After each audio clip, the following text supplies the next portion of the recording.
Please note this is the 5th part of a multi-part series.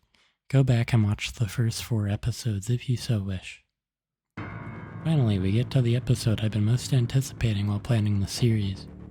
My friends, welcome to Sister Location, a game that pulled the franchise out of the depths of FNaF 4 and World, put it back onto its feet. Oh, kind of.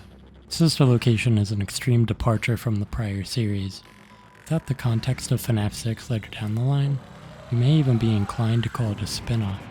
Sister Location's main character isn't even really Freddy, and in fact, is even more further disconnected from the main series than FNaF 4 was.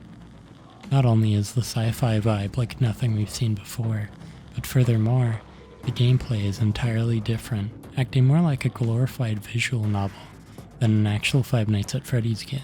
While the gameplay of this game is questionable, the story held within is more rich than it was in any game coming before. And while I have no strong evidence to back this up, I feel that with Sister Location's release, Scott finally fleshed out the entire story's writing into something that remains mostly untouched moving forward.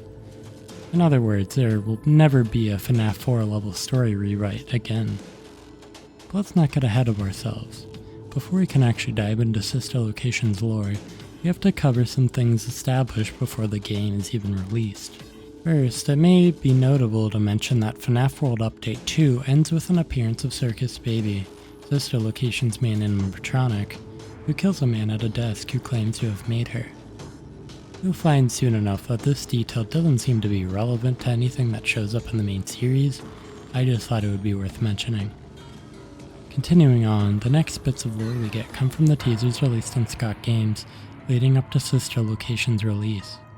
The first detail I want to mention is a teaser with a message that simply says cancelled due to leaks. Brightening the image reveals what seems to be a newspaper article detailing the cancellation of one Circus Baby's Pizza World. The report says that the restaurant was closed due to gas leaks, with the general public being suspicious of these claims. The local mentions a lot of hype was built around the location, and some kids even got a chance to check it out before opening. And then everything came to a stop. Another local claims that cars surrounded the building and took large pieces of machinery out of it before the building was for sale. In the source code of the teaser image, it was further written that even though the restaurant didn't work out, Circus Baby herself may be showing up at local parties in the near future. In other teaser source codes, there are some interesting pieces of information that may or may not be relevant to the game. One of which is a table indicating a schedule for the animatronics.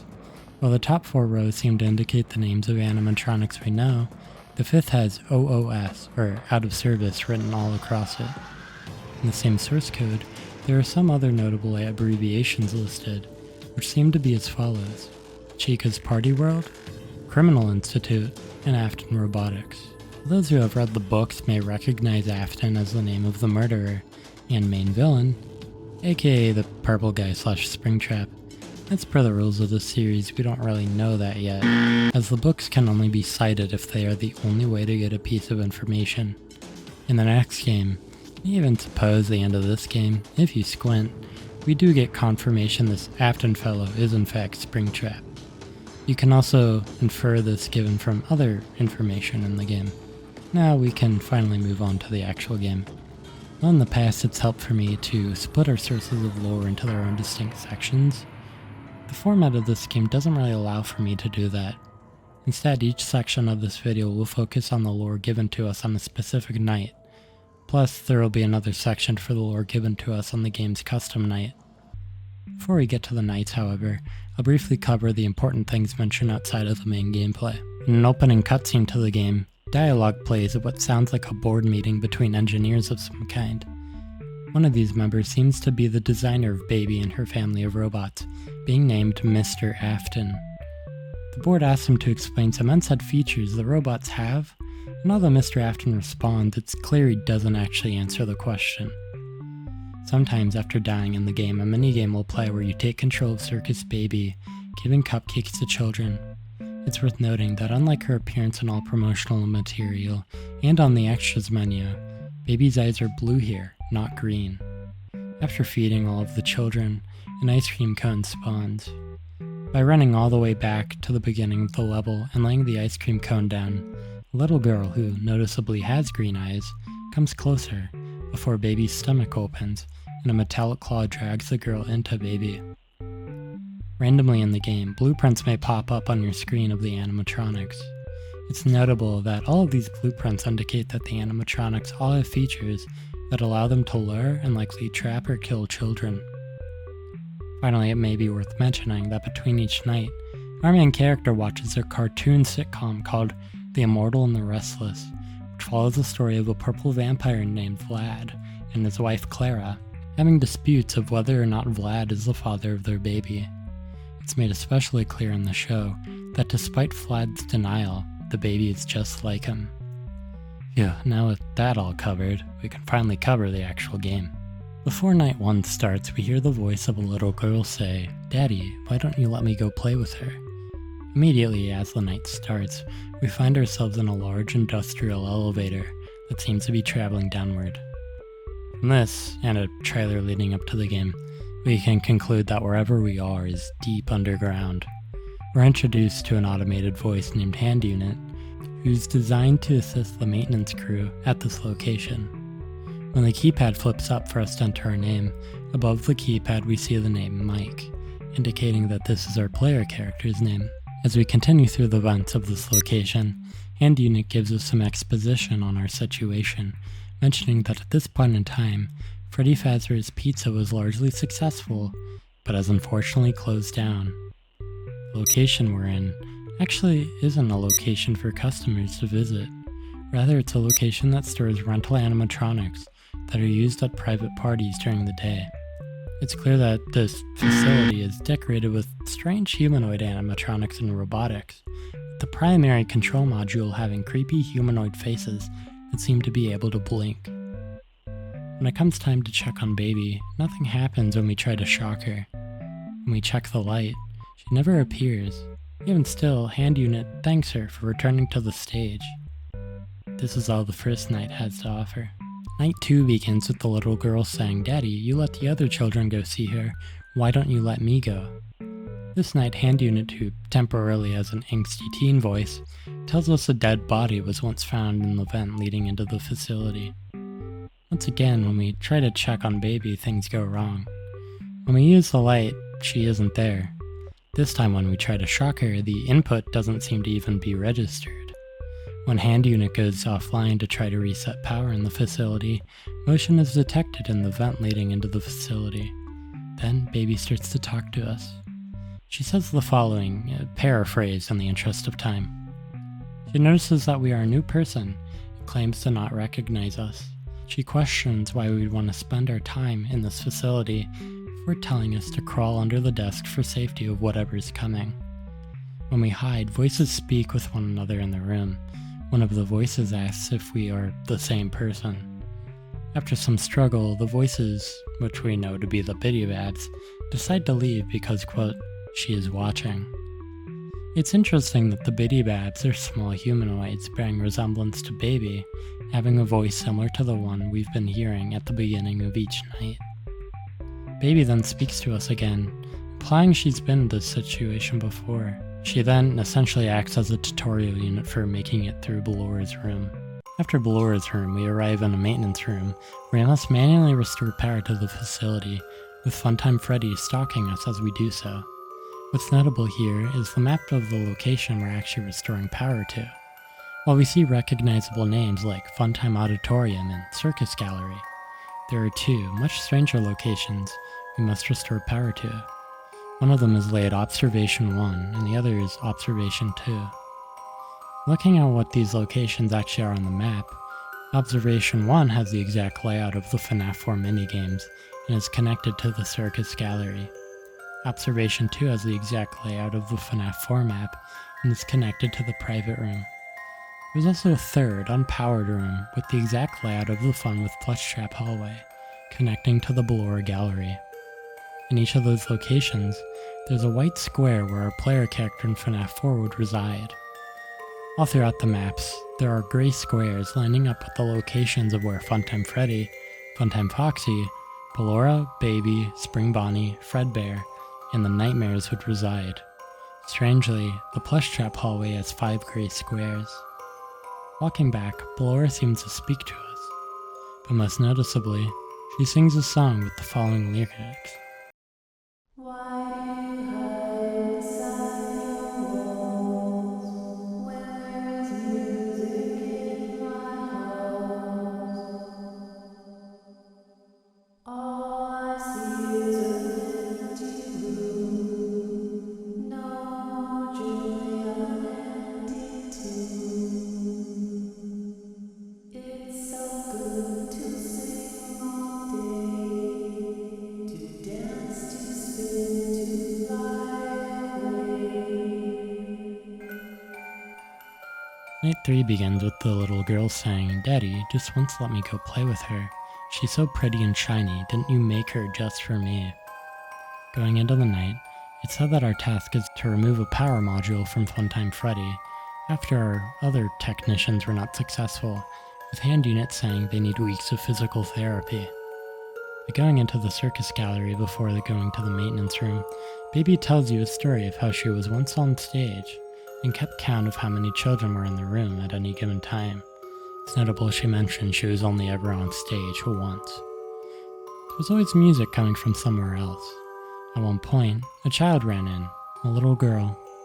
When this happened, Baby opened her stomach, ice cream appeared, and then there was screaming for just a moment. Nothing of lore relevance happens elsewhere in this night, unless you believe Freddy's power module to be something else. Anyways, this night ends with Foxy catching you, and this happens no matter what. Night 4 begins with the little girl saying, "Daddy, she can make balloons. Have you seen her make balloons? Daddy, let me go to her." When the night begins, it's notable that you're looking at the face of a mask from the inside. Baby tells us that we've been sleeping for a while, but we were hidden too well for anyone to find us. She admits she's kidnapped us. She tells us that we're inside something that came from her old pizzeria, something that was never used in the way it was meant to be used, because it's too dangerous. A spring lock suit. We're currently in the scooping room, a room where they use the scooper. A couple of technicians seem to come into the room with Ballora, saying that she's broken down. They put Ballora onto the conveyor belt, and we see her get scooped after Baby gives a brief speech about pretending. What's weird about this scene is, from what the technicians say, there's been hardware malfunctions, something that supposedly happens frequently. And it seems that when this happens, the only thing to do is scoop the animatronics. Not a very efficient maintenance strategy there. Anyways, Baby opens the suit's faceplates so we can be found, and for the rest of the night, we simply have to keep the spring locks from malfunctioning. Personally, I believe this suit is the out-of-service animatronic that we see in the teaser table. Night 5 begins with the little girl saying, "Daddy isn't watching." Hand unit tells us that the other technicians never went home last night, and that we should tell them to go home if we see them. We do find them, hanging from Ballora and Funtime Foxy's stages. The mask that's been in the primary control room is now gone. Reaching parts and service, we find Baby, or at least her shell, sitting in front of us. You can just barely see a wiry looking figure standing behind Baby. Baby says that something bad is in her, and that something bad happened yesterday, which is an understatement. She says that what is bad is always left behind, and we must save what is good. She says Ballora is in the room with us, and she won't return to her body. We take a card out of Baby and we put it into our handheld device, probably being hand unit, which allows Baby to continue to talk to us. After we ship her body away, she tells us that she will help us reach the scooping room without Ballora catching us. If we follow her instructions, we arrive at the scooping room with a wiry figure looking at us through the glass.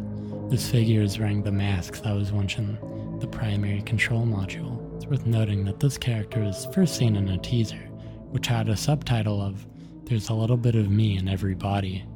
In the extras menu, this character is named Ennard. Also in this room are the empty shells of the other Funtime animatronics, except for the mini arenas and the Biddy Babs.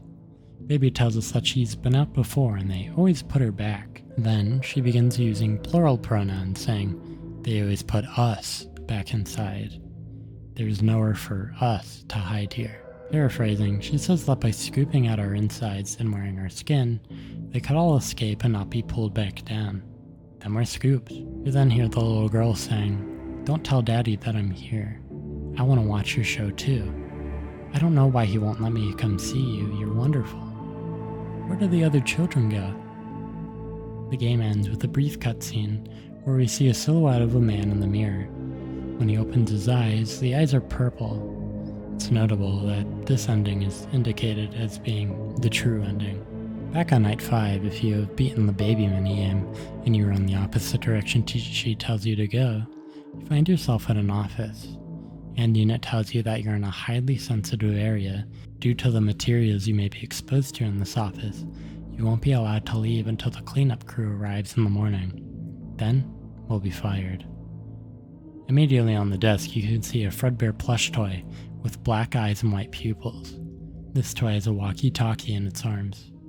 By typing 1983 into the keypad, causes the monitors to switch to camera footage of the FNaF 4 room in the plush trap hallway. Throughout the night, Baby gives us more information with these quotes. "Why didn't you trust me? Why didn't you believe me? Sometimes I don't understand why people do the things that they do. I thought you liked me. I thought I did everything right. I don't want to hurt anyone, but we need you. We need you so that we can leave. We need you so that we can hide. We need you so that we can look like you. If they find us like this, we won't be able to try again. You must help us. You must let us inside the room. Isn't that why you came here? To be with her again? I don't understand." Then the voice of the little girl pipes up. "Hello? I don't understand. I know it was an accident. Everything is okay. I'm still here. You have to let me inside the room. Isn't that why you came here? To be with me again? We need you so that we can leave. We need you so that we can hide." The night ends with Baby saying, "I will find a way out." Around this area, there are strange gas canisters and pipes that feed upwards. In this ending, we get to finish our show before Ennard stops by to give us a visit. About a month and a half after the game was released, Scott added a custom night to the game featuring all the game's most memorable characters, like Electrobab, Mini-Rena 2. It's worth mentioning Lolbit and Yendo, who are featured here, could rarely appear in the base game, but it's unclear whether or not they're canon or relevant. Important part of this custom night are the cutscenes that appear after beating each challenge on very hard mode. These cutscenes follow a man with brown hair and wearing a purple shirt walking down the street, becoming more and more decrepit by the day.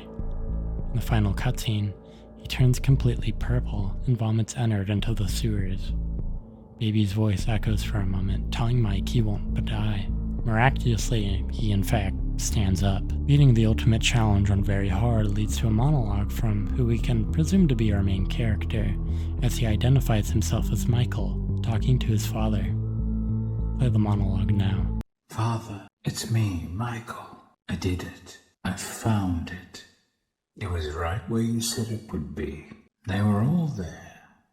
They didn't recognize me at first, but then they thought I was you. And I found her. I put her back together, just like you asked me to. She's free now. But something is wrong with me. I should be dead, but I'm not. I've been living in shadows. There is only one thing left for me to do now. I'm going to come find you. I'm going to come find you." Note that the scene ends with Springtrap stepping out of the rubble of Fazbear's Frights. Given what Michael says, it seems that his father has become Springtrap, and Mike's last task is to go find him. Before I get to the timeline, I need to put some pieces together here. Without the books to guide us, it's harder to connect all the characters in this game, but it is still possible. Let's start with the little girl. Due to the minigame, Baby's Night 3 monologue, and the girl's dialogue in the private room, it's very clear that this guy died from Baby, and now likely possesses her. Additionally, for some reason, Baby and the other Fun Times want to escape from the facility. This girl is really the glue holding us together here, and from What she says throughout the game, we can determine who Mike and Mr. Afton are, and their relations to the plot as a whole. Starting with Mike, it's interesting that Baby asks him in the private room if he came here to be with her again, implying some kind of relation between them. Furthermore, in Mike's ending speech, he indicates that his father, whoever that might be, specifically requested that he find her and put her back together. Given what I said earlier, you may be confused earlier why I'd say Springtrap is the father Mike is speaking to, even though Mike literally becomes a purple guy by the end of the game. The reasoning for this comes from two places. First, and more weakly, the between-night shows of Lad, Claire, and their baby. There's a strong theme in this show of Lad, a purple man, having an uncanny resemblance to a son he refuses to take ownership of. Furthermore, Mike says in his ending monologue that the animatronics mistook him for his father, again, giving us a theme of resemblance between the father and the son. Branching back to the girl again, she indicates in her statements between each night that whoever her father is created Baby, but refuses to let the girl see her. From the opening cutscene, we know that Mr. Afton designed and likely created Baby to kill or capture children, so from this, it's clear that Mr. Afton must be related to both Michael and this little girl, being the father of both of them. Now that we've identified Mr. Afton as the father and the purple guy, let's return to all of the clues relating to FNaF 4 in this game. Try to retroactively craft a new story of what FNaF 4 was. Given the name of Private Room, it may be easy to assume that this is Mr. Afton's private workspace. With that in mind, it's interesting that he'd be in possession of a Fredbear plushie so similar to the one in FNaF 4, with a walkie-talkie to boot. Furthermore, the fact that all of the key locations in 4 seem to be connected to the sister location in some way seems to clue us in that the FNaF 4 minigame family may have very well been Mr. Afton's, given the crying child as a Fredbear toy that talks to him. There is an older brother, and then there's an empty girl's room with a Funtime-esque animatronic in it. Speaking of which, note what animatronics these characters are associated with. The little girl not only possesses Baby, but she says she was made for her. The crying child's favorite is clearly Fredbear. Then the older brother is closely related to Foxy. Plus we of course know the purple man to have strong relations to Bonnie. Wouldn't you know it, doesn't that look like the cast for this game? Now Ballora is the odd one out, but it wouldn't be too far-fetched to say she was built in the image of Mr. Afton's wife, given the song she sings on night 2, feeling like a somber reflection of being stuck in a life with a reclusive person. I don't want to say this with too much certainty, however, we really can't be sure. Just to pose the question, for those of you who believe the crying child's death was what caused William to become the killer that he is, isn't it interesting that Bonnie is seen depicted as nothing but a puppet to Freddy? Almost a symbolic way to show how the death of the Fredbear child consumed Afton and began to control his actions. I'm not saying this is necessarily the case, it's just something interesting to think about if you believe it is the case. Staying on the FNaF 4 track but moving away from the Afton family, seems to show us in this game that the main FNaF 4 gameplay was nothing but an experiment of some kind. And those gas canisters, what if that's what's being tested here? Toxic hallucinogenic gas that causes intense hallucinations in anyone that inhales it. I know some of you may think I'm cheating here, given such a conclusion could never be achieved without the book's assistance. But in all honesty, this is what I thought FNaF 4 was ever since Sister Location came out. Even Kane Carter perfectly predicted that this is what the story was, way back when the game released, so I won't be adding to the book counter for this one, as the plot point is something that could have been, and clearly was, solved before the books lent a helping hand. Alright, now we know that FNaF 4's main gameplay was nothing but an experiment, but why is the minigame gameplay here too? Why is Mr. Afton replicated to the environment in an observation chamber? Hell, why are any of these things experiments at all? Well, I already covered my thoughts on this in a video here. But long story short, I believe that these tests were done after the crying child's fear caused the shadow animatronics to become real, and Afton wanted to try to replicate this power through tests. These tests concluding in a successful result, Nightmare. So who are we in FNaF 4 then? Well, given our player character specifically has hallucinations of Fredbear that cause Nightmare to manifest, I believe this may be someone who has direct trauma relating back to Fredbear. That, of course, being Michael. Can't be sure why Mike, or anyone for that matter, would have been put into these chambers. That's really the best answer I have for now. Final issue we need to resolve is when anything is. When did the girl die? When is the gameplay of this game taking place? The easiest of those two to answer is the latter. Right off the bat in Night 1, Hand Unit tells us that at this point, Freddy Fazbear's is closed after a successful run. I know some may say that this could be referring to any one of 3 closures, but I feel it's most likely that it has to be the final closure of Freddy's. In FNaF 1, as it may be easy to see that the other 2 times the restaurant closed, they knew it was going to open again. Furthermore, if Mr. Afton really is the killer, it wouldn't make sense that Mike really feels the need to go find him if this was anything but the FNaF 1 closure, given we know the killer is still around come FNaF 2. And the Purple Man isn't locked away as Springtrap until around the time of FNaF 1. Now, about the little girl's death. This is less clear, as this event would also give us a time frame of when Circus Babies was being made. Given our slim amount of information, I'm afraid I'm going to have to say that the girl's death, the closure of Circus Babies, happened around the same time that Fredbear's has already been rebranded to Freddy's. The strongest evidence for this is the fact that a Springlock suit was prepared for use at Circus Babies, but ultimately never got used due to the Springlock suits being deemed too dangerous. In other words, this seems to indicate that the Springlock failures mentioned in FNaF 3 had to have happened between the initial inception of Circus Babies restaurant and its cancellation date. I know some may call it the empty Grocerman for as evidence that she's dead before Fredbear's closes, but the fact is, just because she's gone doesn't mean she's dead yet.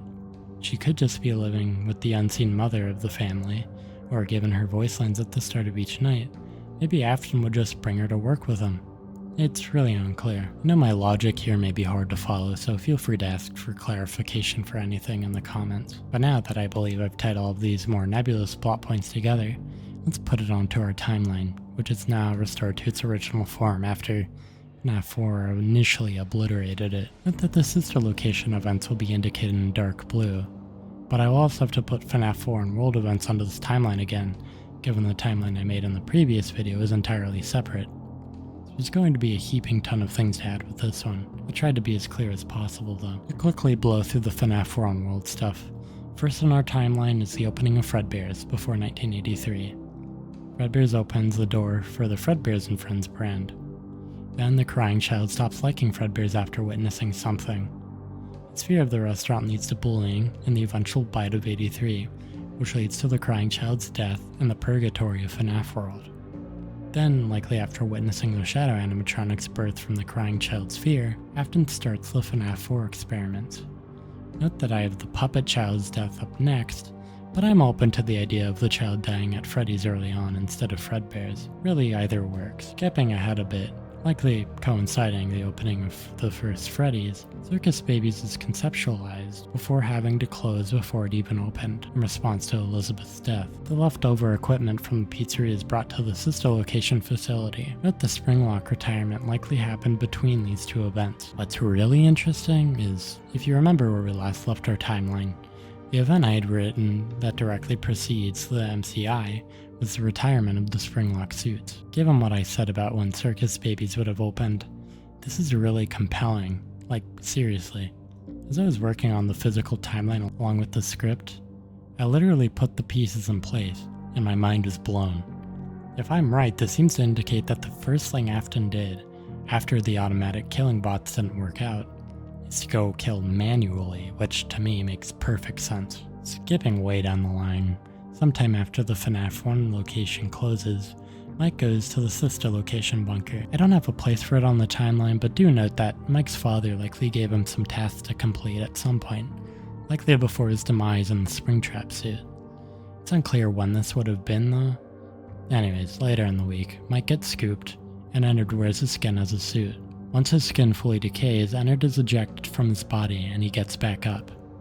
Mike then goes on to promise to find his father. I mentioned back in my FNaF 2 video, Sister Location was one of 2 games never intended to be the final game in the series. Something unique about this game though, is that it's the first game in the series that seems to directly try to set up a sequel. And honestly, it does so in an incredibly memorable way. Although I don't like the gameplay of Sister Location, I can't deny that this is one of my favorite games in terms of story. Scott's writing really shines through in this game, both in its comedy and in the characterization he manages to give to his characters, even the ones that only have one line.